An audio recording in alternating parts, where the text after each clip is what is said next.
हम डिस्कस करेंगे SSC CGL 2023 के प्रीलिम्स के लिए आपका सेफ स्कोर क्या हो सकता है।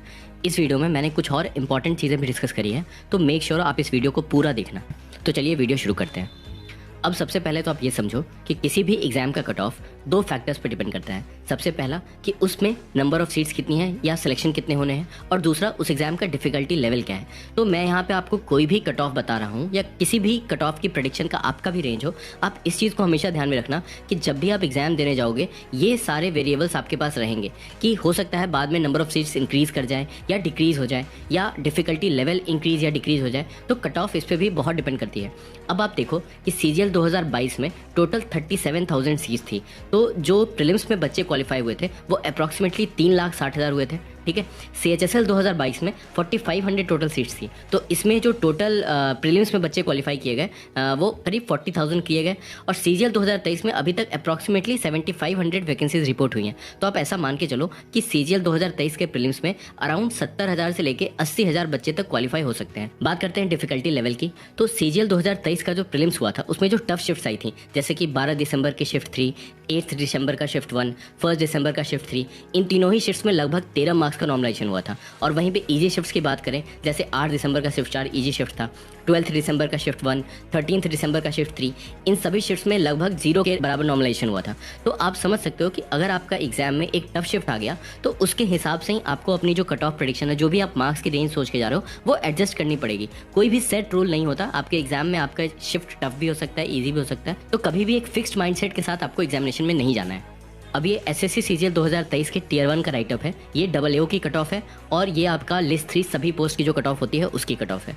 इसमें आप देखो 158 मार्क्स पे अप्रॉक्सीमेटली 11,000 कैंडिडेट्स थे और 114 मार्क्स पे 2,43,534 कैंडिडेट्स थे। इसमें अगर आप 114 और 158 का डिफरेंस निकालते हैं तो आपको यहाँ पे ये दिखेगा कि एक मार्क्स पे अप्रॉक्सीमेटली 5,000 प्लस कैंडिडेट्स हैं। तो इससे आपको कंपटीशन का अंदाज़ा लग सकता है। अब आगे देखते हैं।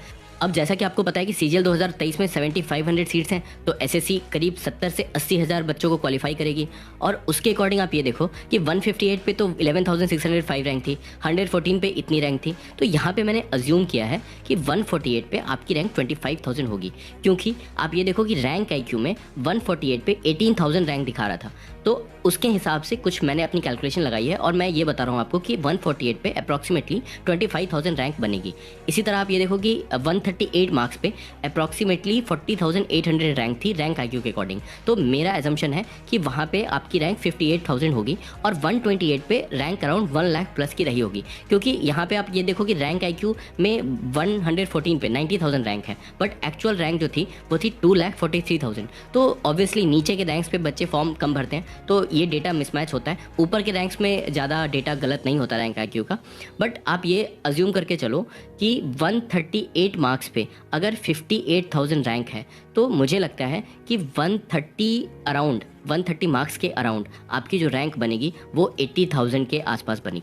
तो आप ये मान के चलो कि 130 to 135 इतने में आप क्वालिफाई कर जाओगे। लेकिन ये सेफ स्कोर नहीं है मेरे अकॉर्डिंग जो आपका सेफ स्कोर होगा वो ये होगा।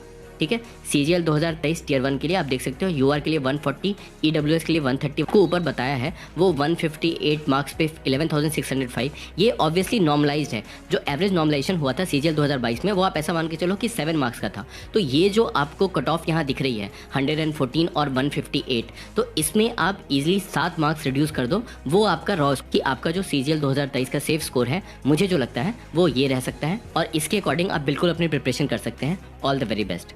अगर आपको इस चैनल का कंटेंट पसंद आता है तो प्लीज़ इस चैनल को सब्सक्राइब करें। Thank you.